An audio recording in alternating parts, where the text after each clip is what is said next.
Salve, salve, meu povo! Bom dia, boa tarde, boa noite. Como sempre, não sabemos a que momento você vai acompanhar essa roda de conversa, mas ainda assim te agradecemos pela sua presença, pela sua companhia, né? Então, desde já, te convido a compartilhar o nosso conteúdo, a curtir, a comentar.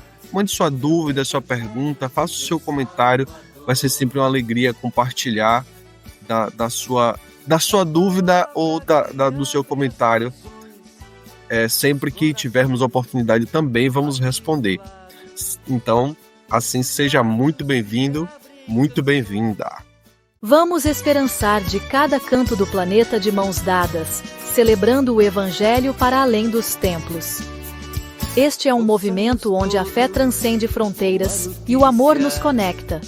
É o Evangelho além dos templos, que quebra barreiras e nos mantém interligados. Ouça a boa nova. Deixe-a preencher sua alma, deixe-a inspirar seu caminhar. Somos um na fé, um no amor, como uma roda de samba, cada um com seu instrumento, mas tocando em harmonia. Unidos pelo bem comum, somos Evangelho vivo, o povo que luta por libertação, em defesa da vida, da paz e do amor. E hoje a gente tem a alegria de estendermos um pouco mais a nossa tenda para acolher uma companheira, a pastora Odja Barros, que agora também, né, faz parte dessa grande roda de conversa. Seja muito bem-vindo, muito bem-vinda, companheira. Eu agradeço, Darlan, e agradeço as pessoas que vão estar aqui assistindo, interagindo, compartilhando, comentando, e vamos, né, fazer desse espaço um espaço realmente de conversa. Com certeza. Essa é a primeira roda de conversa que gravamos juntos. A pastora Odja já teve outro momento em que ela participou de uma primeira roda. Então, esse é o momento em que nós partilhamos, mas ela já esteve aqui há alguns dias. Mas, claro que eu não posso perder a oportunidade de acolhê-la agora com mais próximo e objetivamente. Mas, como eu sempre falo, né? Sem maiores rodas, a gente vai falar hoje do Evangelho de Lucas. A gente vai conversar sobre o Evangelho de Lucas, capítulo 16, versículos de 1 a 13. Pastora Odja, qual o contexto geral em que esse evangelho se situa? Como que a gente pode fazer um resumo desse evangelho antes de detalhar nossa roda de conversa? O primeiro, né, detalhe importante a destacar é que é um texto em forma de parábola. O evangelho, quando vem em forma de parábola, eu particularmente gosto muito, porque ele é um texto de sentidos muito abertos, com várias possibilidades. Então nós estamos, né, lendo nesse domingo um evangelho parabólico. E o evangelho parabólico, eu diria que ele é muito mais amplo de sentidos, podendo ser lido de maneiras muito distintas. E em linhas gerais, eu queria destacar que essa parábola, ela faz conjunto no Evangelho de Lucas, tá bem assim, nós estamos aí abrindo o capítulo 16, com essa primeira parábola que fala de um administrador chamado de desonesto, e depois nós não podemos deixar de mirar rapidamente que na sequência dessa, né, parábola vai vir uma conversa de Jesus com os fariseus, os que fala sobre a relação religião, dinheiro e reino de Deus. Lei, a lei, e como a lei orienta o uso, né, do dinheiro e a questão do reino de Deus. E aí vai aparecer uma conversa onde Jesus vai chamar os fariseus de amigos do dinheiro. Isso aqui, sem a gente ver isso aqui, não vai fazer muito sentido ler a parábola que nos é trazida nesse evangelho. Depois vem uma outra parábola sobre o rico e o mendigo Lázaro, né. Então, o conjunto desses textos é que vão nos ajudar a entender qual o assunto principal desse evangelho de hoje, que é a relação entre o dinheiro e a questão do poder religioso. E essa a quem devemos servir? É esse o grande tema que nós vamos encontrar no evangelho de hoje. Muito bem. Então, diferentemente do que normalmente eu falo aqui, né, digo assim: "Gente, a gente já trabalhou várias vezes com esse evangelho, mas esse evangelho não é muito popular", pelo menos que eu tenha passado ao longo desses últimos tempos. Eu falo isso porque desde 2019 a gente faz esse trabalho aqui de gravação do evangelho. E esse de fato é um evangelho, assim, não muito popular para mim. E me chama a atenção o contexto, né, ou melhor, o que o texto traz, que está relacionado ao contexto atual que vivemos aqui no Brasil, na realidade brasileira. Mas isso eu vou deixar por sua conta. Eu que fiz a ponte, eu que identifiquei, assim, de forma muito rápida o que a realidade que o Brasil vive hoje, mas eu vou me conter e vou deixar que você faça essa ponte. E quando você trouxe aí nas suas palavras iniciais, sobre a questão do administrador, como que a gente pode não julgar? A palavra o objetivo não é esse, mas como que a gente pode fazer uma leitura desse administrador? Então vamos começar, né, a parábola, é contada e depois ela é transmitida, e quando a gente lê nos dias atuais, a gente já não lê somente a parábola, a gente lê uma série de camadas interpretativas que às vezes ajudaram e às vezes atrapalharam. Nos entrega já visões muito estabelecidas sobre a administrador ou sobre outros elementos contidos na parábola.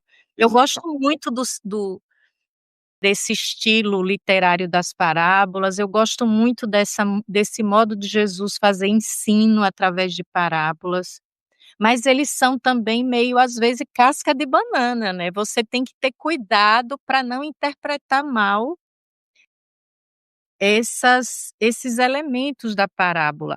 E, geralmente, nós estamos acostumados a, quando lermos uma parábola dessa, sempre procurarmos quem aqui é Deus, ou identificar Deus com algum desses personagens. E você falou no início, Darlan, que não é uma parábola que é muito comum ser lida nos evangelhos, né, nos domingos, porque é uma parábola muito complexa que a gente fica se perguntando, porque aqui um administrador que é desonesto recebe um elogio de Jesus por uma atitude desonesta que ele faz. Então, isso é que torna a parábola um pouco complexa na sua interpretação. Como assim Jesus elogiar esse administrador? Ele tá aprovando a prática desonesta quando ele elogia? Parece que sim. Isso deixa essa parábola desconfortável para a gente, né, então é preciso que a gente entenda que, por isso que eu disse, não dá para ler essa parábola isolada, acho que o evangelho precisa estar sempre acompanhado de outras leituras. Então esse administrador acusado, né, de esbanjar o dinheiro do dono o administrador, ele tem poderes totais para fazer as negociações e cobranças de dívidas. Parece-me que esse administrador, neste caso, não era um escravo, às vezes o administrador era um escravo. No entanto, esse administrador parece não ser um escravo. Por quê? Porque depois que o dono reconhece que ele está agindo mal, a punição que ele vai sofrer é ser demitido. Se ele fosse um escravo, ele seria duramente castigado. Então veja, a parábola diz que o Senhor descobre que ele está sendo desonesto e vai tirar a administração da terra, desse senhor da terra, da mão dele. E aí ele reage dizendo: mas o que é que eu vou fazer? Eu vou trabalhar na terra? Eu vou mendigar? Eu não tenho força para isso. Ou seja, se ele viesse do grupo dos escravos, ele já saberia o que é isso. Então ele está dizendo: como eu vou ficar desempregado, não vou ser mais o administrador, eu vou ter que fazer serviço de escravo, que era justamente trabalhar braçalmente ou viver de esmolas. E como é que eu vou fazer isso se eu, quando estive operando como administrador das terras do dono, ele lesou as pessoas, cobrando possivelmente muito mais do que deveria cobrar. Então, quando ele sabe que vai ser demitido, o que é que ele faz?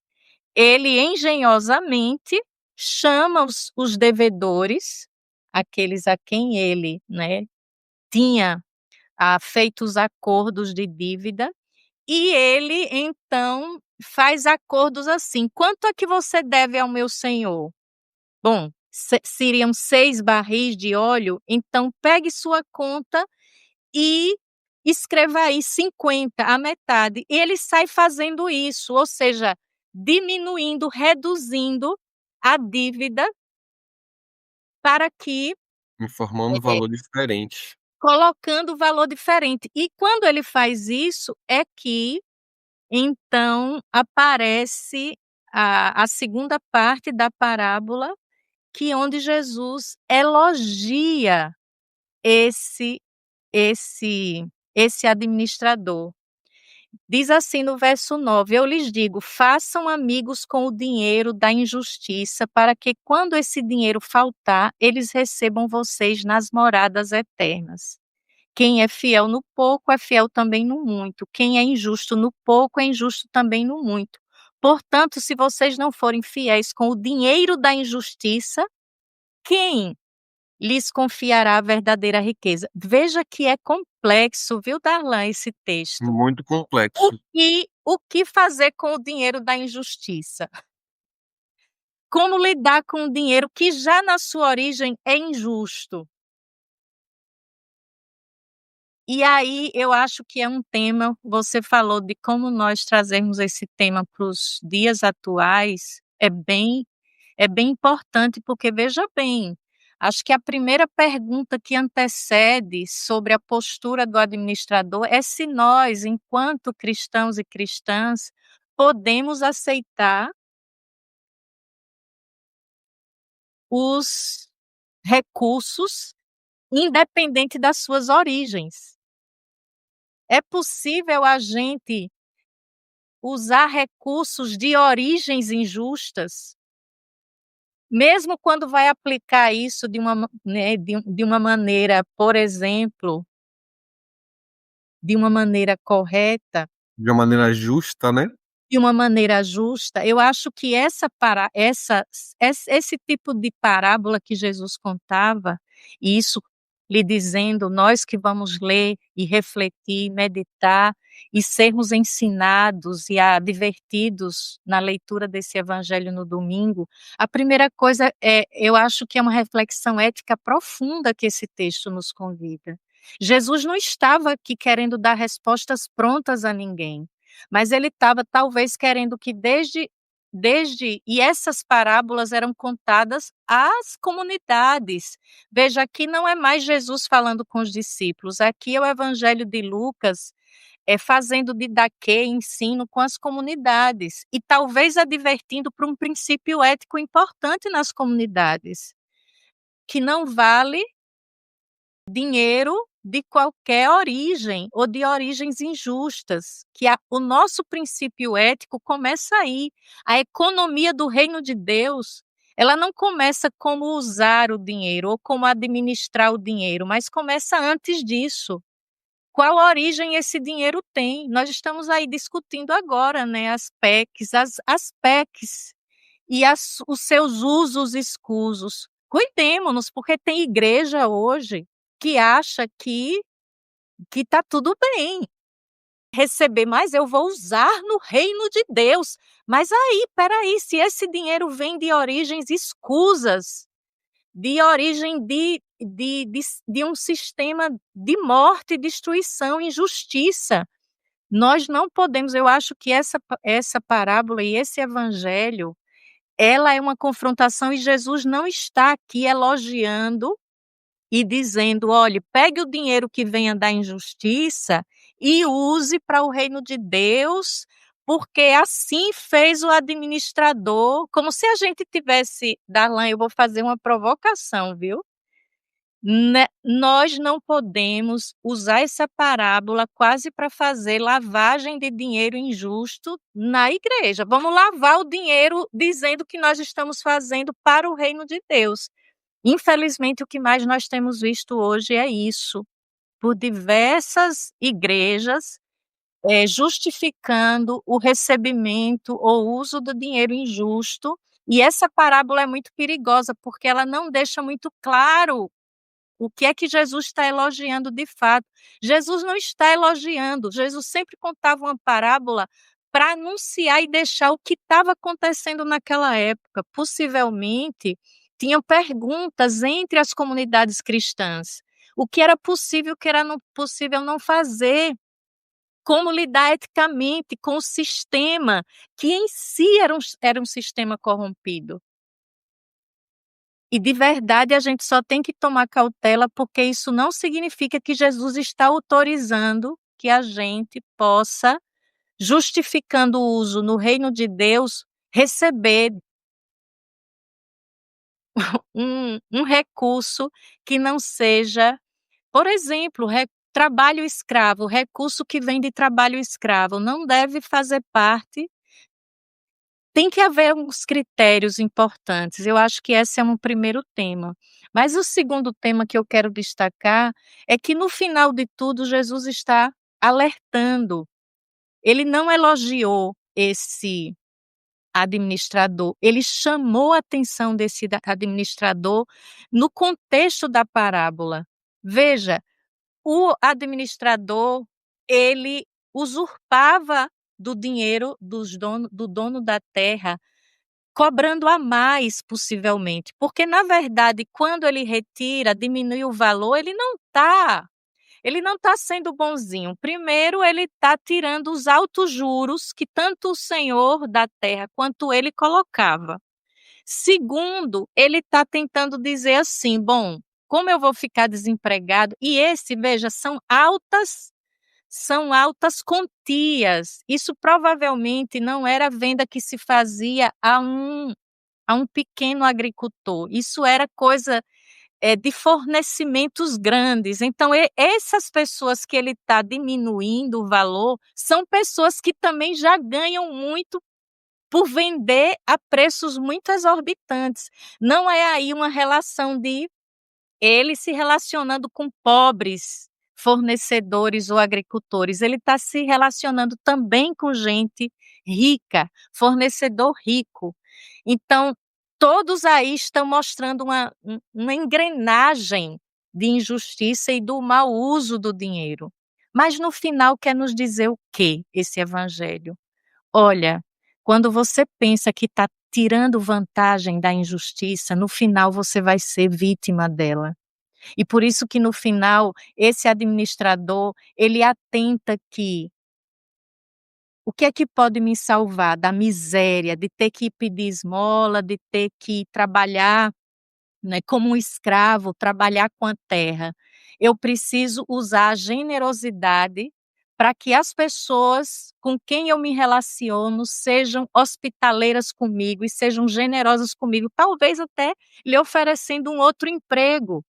Então, o que essa parábola quer nos falar se chama solidariedade econômica, ou um tipo de economia que seja solidária e que nos mostra, né, enfim, até a promessa final é que Deus acolherá, se você é justo, né, e é fiel no pouco, Deus lhe acolherá, ou seja, será hospitaleiro com você também. Então, esse administrador no final, e isso é a coisa mais importante que eu não posso deixar de pontuar, ele não é o herói dessa justiça do reino de Deus. O grande perigo da leitura, a casca de banana desse evangelho do domingo, é a gente ingenuamente interpretar esse elogio que ele recebe, esse administrador, como uma justificativa para a sua, não é, a sua a ação desonesta. E o que o evangelho quer nos alertar também, que a gente não pode se equivocar, é que esse administrador se tornou o herói da justiça do reino de Deus.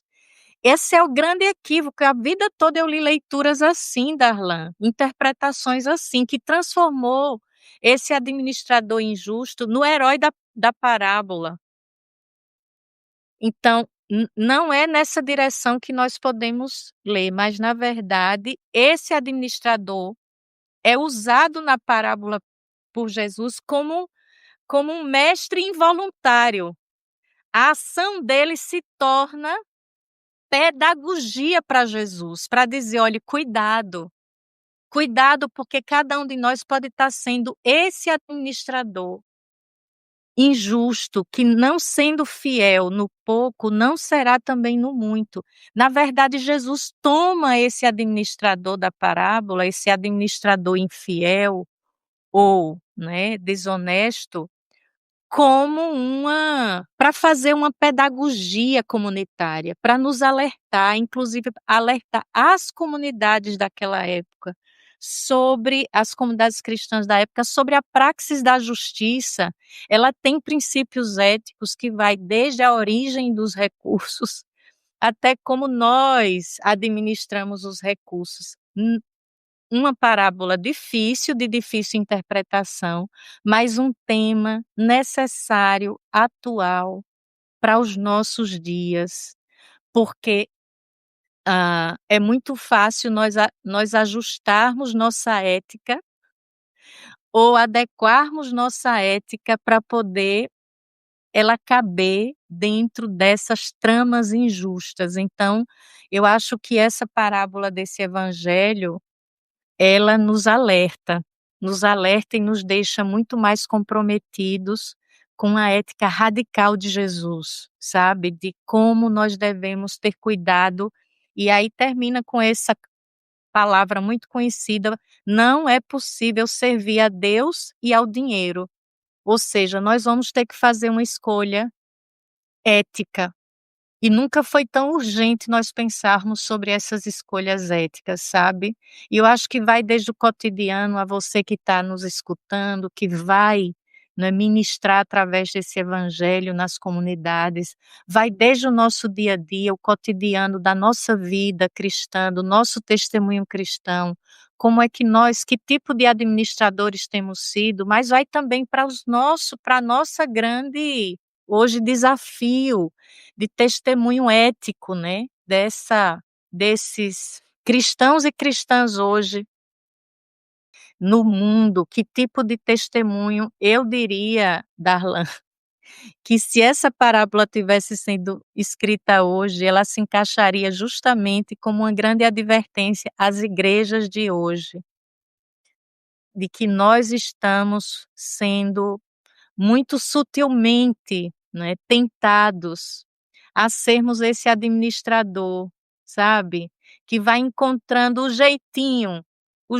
de fazer as coisas sem questionar. E aí, eu estou sendo fiel a quem? A Deus ou ao dinheiro? Acho que essa é a grande questão da parábola. A qual projeto, né? A qual projeto?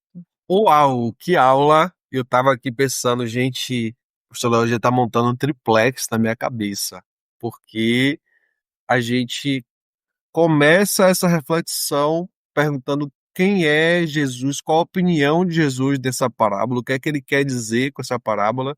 E aí eu acrescentaria quem sou eu nessa parábola, né? As parábolas sempre faz essa provocação para que a gente se coloque naquele lugar, naquela leitura. Há pouco tempo também fazíamos uma reflexão sobre as parábolas, que ela sempre deixa margem para interpretação. Então, Hum. cada pessoa, no momento da vida que está, vai se colocar naquele determinado lugar ou não. Como que a gente aplica as parábolas na nossa vida, no cotidiano, na sociedade, na vida da igreja, no contexto político que a gente vive. E aí você trouxe a questão das PECs que estão bombardeando com a sociedade brasileira. A gente vê muitas emendas parlamentares, a gente vê a questão da lavagem de dinheiro que hoje acontece em diversos âmbitos, no universo empresarial, no universo político. Infelizmente, acontece muito na igreja também, e isso me deixa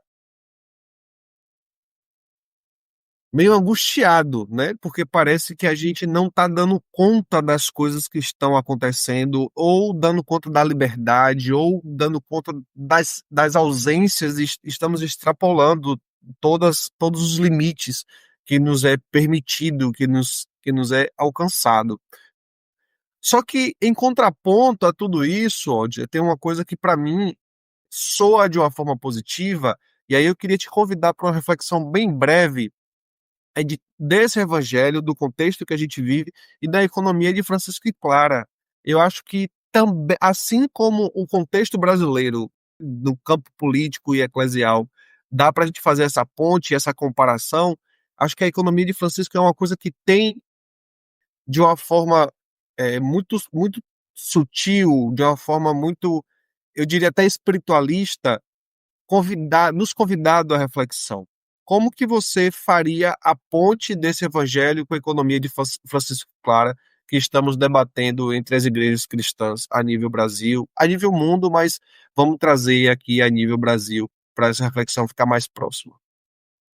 Eu acho que esse, movimento, eu chamaria movimento da economia de Francisco e Clara, é um pouco um pouco o resgate disso que Jesus anuncia aqui, né, nessa parábola, que é o projeto de vida, de reino, de justiça, que parte de uma visão de uma economia, eu diria, solidária, de generosidade, de partilha, não é? E a economia de Francisco e Clara, eu diria que é aonde assenta um pouco nas nossas experiências mais recentes, né, um símbolo, um modelo que inspira, que movimenta, que hoje tem movimentado desde, né, desde o Papa Francisco saudoso, a gente tem, recuperado memórias que nos inspirem a viver um outro tipo de economia, respondendo a esse sistema hoje, capitalismo selvagem que nós vivemos, e a gente vai buscando recuperar memória, inspirações que movimente, né, as nossas comunidades, numa outra direção. É impressionante, porque o capitalismo hoje se afirma como única possibilidade de organização da vida. Existe vida fora de uma economia capitalista e nós, sem percebermos, vamos nos rendendo como se essa fosse a única maneira de organizar a vida e a administração da nossa casa comum, através de um sistema tão cruel, né, e perverso, que tem destruído, não é, a vida, não só a nossa vida humana, mas a vida da casa comum. Então a economia de Francisco e Clara, eu diria que vem como uma imagem quase igual à parábola. É como se a parábola que Jesus conta é para dar uma a parábola vem das experiências cotidianas. Jesus puxa uma ideia, uma realidade, uma experiência comum que o povo entende e conhece e diz: "Olha aqui, deixa eu dizer uma coisa para vocês, vou contar uma história". Então hoje talvez o resgate dessa economia de Francisco e Clara, né, dessa experiência vivida, real, né, de como organizou, né, as comunidades a partir da mística de Francisco e Clara, é justamente hoje, quem sabe, para resgatar e animar as comunidades que existem outras possibilidades de organizarmos a vida e a economia desde outros princípios. Assim como essa parábola indica o princípio de que não é possível negociar com um sistema injusto, que nós temos que não negociar com Mamon, nós não podemos servir a Mamon, temos que servir a Deus, e Deus, esse Deus da justiça, da partilha, da solidariedade, não dá para comungar com um sistema de injustiça. Então, da mesma maneira, eu acho que, resgatar a economia de Francisco e Clara é um pouco nos trazer um exemplo, quase como a parábola, dizer: "Olha aqui, foi possível, se é possível, vamos insistir nessa outra economia possível", que é a economia da solidariedade, da hospitalidade, da partilha, e que rejeita qualquer tipo de ganho que venha de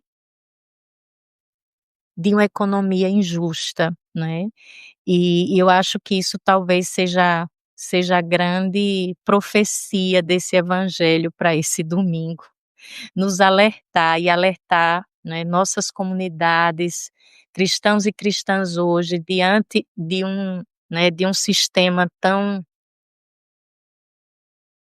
Opressor, né? dominante como única maneira de organizarmos, e sem percebermos até as nossas igrejas estão assumindo uma linguagem dessa economia injusta. Então eu acho que ela serve como um grande alerta.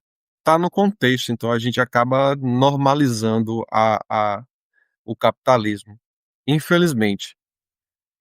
Mas, gente, que bom, que aula, que reflexão, né? Eu sempre trago, nos finais da nossa roda de conversa como passa rápido, né?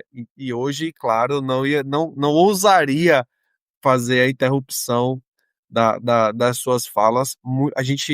Eu fiquei aqui admirado e só refletindo e grato também, né, por essa riqueza de detalhes, por esse contexto, o texto e o contexto e as possibilidades de interpretação a partir desse evangelho, né. Então, pastora Olga, te agradecemos, assim, imensamente, que bom tê-la conosco. Então, a partir de agora, né, a gente tem aí mais essa rica contribuição da pastora Olga em nossas rodas de conversa, a qual somos eternamente gratos, né? Toda a equipe aí do Evangelho para além dos tempos. E a você que nos acompanha também, muito obrigado, permaneçam com Deus, um excelente domingo, uma excelente semana e beijo no coração. Pastora Odia, Eu agradeço também, espero que nós tenhamos no domingo, assim, grandes e boas reflexões, inclusive para entender, né, que talvez esse administrador aí é um contramodelo daquilo que nós não podemos ser, e que a gente precisa estar atento aonde estão esses administradores aí, e que a gente precisa resistir com a economia, e inspirado inclusive na economia de Francisco e Clara, criar novas formas de economia que sejam justas, né. Então é isso que talvez o evangelho nos deixa como grande inspiração e desafio. Assim como Francisco e Clara, à época, enfrentaram um sistema injusto e criaram uma nova experiência, não é, inclusive, né, rompendo com estruturas. O Francisco, por exemplo, tirando a roupa, ficando nu, entregando assim, isso aqui, ele realmente é um exemplo de quem soube romper com essa economia injusta, né. E eu acho que nos inspira, a gente pode fazer isso, e às vezes essa dominação capitalista quer nos roubar a esperança de que podemos construir sim, outras experiências de vida e economia possível. maravilha. Gratidão, companheira. E assim a gente se despede hoje, né? Beijo no coração. E para concluir, encerrar essa roda de conversa, eu deixo com vocês a letra do companheiro do Cirineu Kun, que, que traz para a gente, né, que tudo está interligado, como diz a letra da sua música. Beijo no coração. Tchau, tchau. E até a Tchau, próxima. tchau.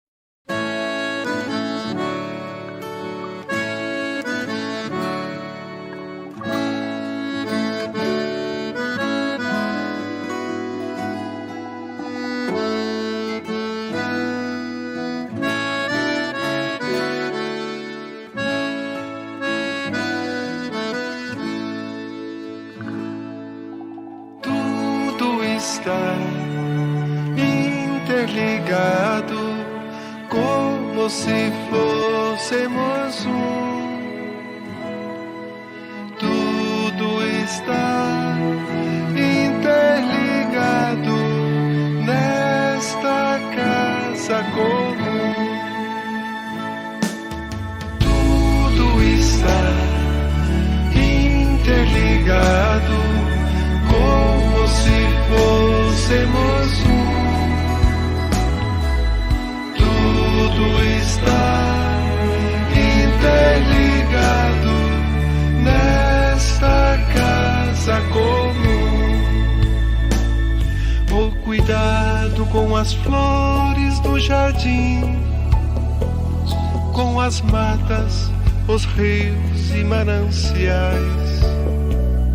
O cuidado com o ar e os biomas, com a terra e com os animais.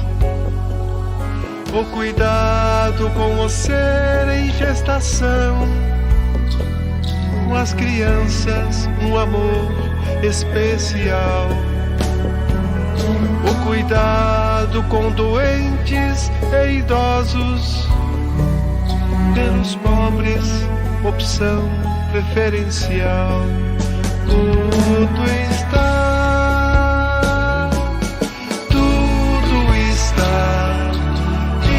interligado como se fôssemos um.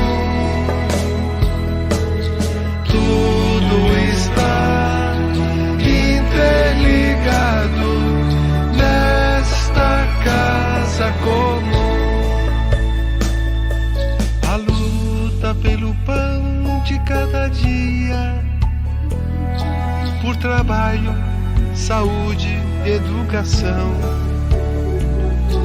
A luta para livrar-se do egoísmo e a luta contra toda a corrupção. O esforço contra o mal do consumismo, a busca da verdade e do bem.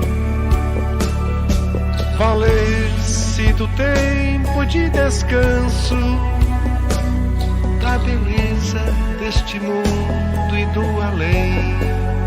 Porque tudo está interligado como se fôssemos um. Tudo está interligado nesta casa comum.